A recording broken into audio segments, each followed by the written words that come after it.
जौनपुरिया रमेश जौनपुरिया 023। देखा भैया इनके चैनल पर ही जाइए, इनके फेसबुक पेज पर, इनके चैनल का फेसबुक का नाम है रमेश जौनपुरिया 023।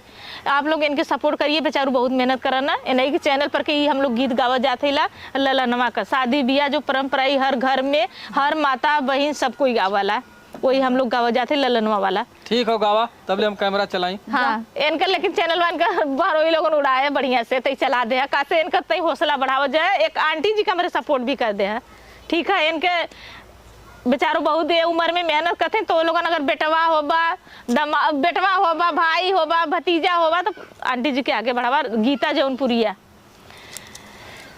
नदिया किनारे डोली रखी देखा हरवा, अरे रखी देखा हरवा, अरे मम्मी मिलन हम जब रे ललनवा, अरे मम्मी मिलन हम जब रे ललनवा। मम्मी रोवत होइया चरा भीजत होइया, चरा भीजत होइया, अरे पापा का बजर करे जरे ललनवा, अरे पापा का बजर करे जरे ललनवा। नदिया किनारे डोली रखी देखा हरवा, अरे रखी देखा हरवा, अरे चाची मिलन हम जब रे ललनवा, अरे चाची मिलन हम जब रे ललनवा। चाची रोवत होइया आंसुआ भीजत होइया, चरा भीजत होइया, अरे चाचा का बजर करे जरे ललनवा, अरे चाचा का बजर करे जरे ललनवा।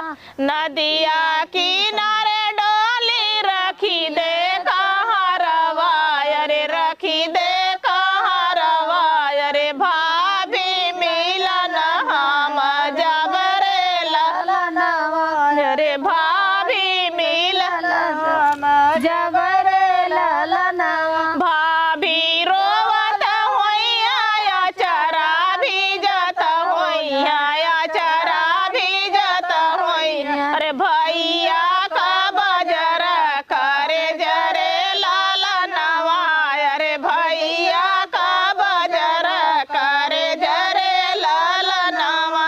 नदिया किनारे डोली रखी देखा हरवा, अरे रखी देखा हरवा, अरे दीदी मिलन हम जब रे ललनवा, अरे दीदी मिलन हम जब रे ललनवा। दीदी रोवत होइया चरा भीजत होइया, चरा भीजत होइया, अरे जीजा का बजर करे जरे ललनवा, अरे जीजा का बजर करे जरे ललनवा। आप लोग को भैया इतना मेहनत से गईली है, जैसे लगी आप लोग लाइक और कमेंट जरूर से करें।